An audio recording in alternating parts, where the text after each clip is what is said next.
Leonard is desperately trying to find the man who killed his wife and knocked him out, leaving him without the ability to form new memories of anything after that horrendous night.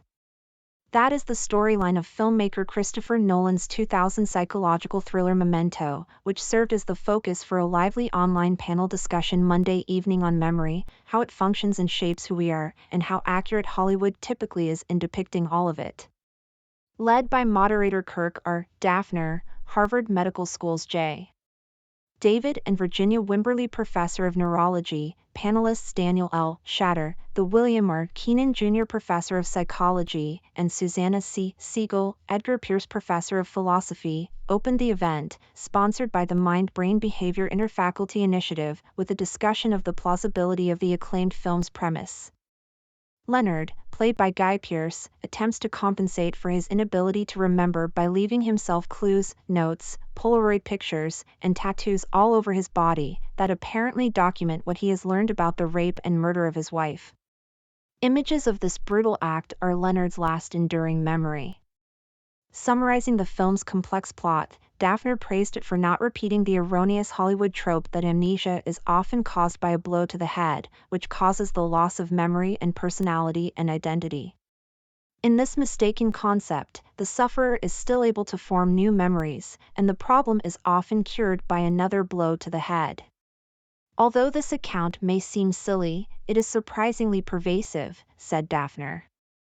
Schachter also praised Nolan's understanding of anterograde amnesia, in which a person is unable to form new memories, although he noted that most cases of anterograde amnesia also entail some retrograde amnesia, or loss of memories from before the injury. The movie overall does a great job of portraying the severity of Leonard's anterograde amnesia and clarifying the difference between what this is and the more typical movie depiction, Schachter said. The way in which the movie depicts the severity is part of the genius, he added. The reliance on notes and photos, the continued inability to recognize other characters whom we know he knows, illustrates the severity of the deficit. Siegel raised the role of memory in the formation of personality. Another thing that's realistic and compelling is the picture of what it might be like for your mind to be limited in this way, she said. For example, she noted, when we see Leonard reliving an argument with his wife, he doesn't present a full range of emotions. He's very flat and has little effect, she said. Is he flat like this because of his condition?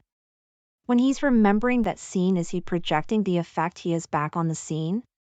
That's a big pitfall we all face, she said. When we're remembering ourselves, are we remembering ourselves as we were, or are we projecting our present selves into the past? This mutability plays a role in the story and adds to Leonard's uncertainties. It also, said Schachter, illustrates a key understanding of memory. Noting the unreliability of eyewitness testimony, he pointed out memories are an interpretation, not a record. He called this plot point a nice summary of our basic understanding of memory. Questions about the trustworthiness of memory and its function recurred throughout the panel, even as the participants dismissed some implausibilities of the plot, such as Leonard's ability to remember and follow directions. As the plot unfolds, with its fragmented shifting of time, the audience has to grapple with the possibility that Leonard is intentionally misleading himself.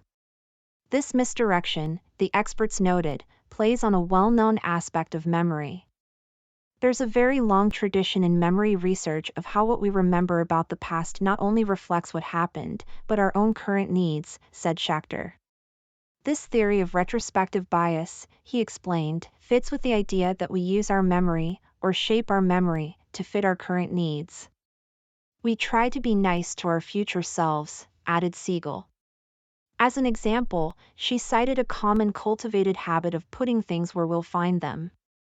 The severity of Leonard's case, and his awareness of it, makes this self-kindness optional. If the future self isn't going to appreciate this, why help him? Addressing one essential function of memory, it allows us to shape our own life narrative. She noted that Leonard has an advantage. Without lasting new memories, she said, he's a little bit freed up.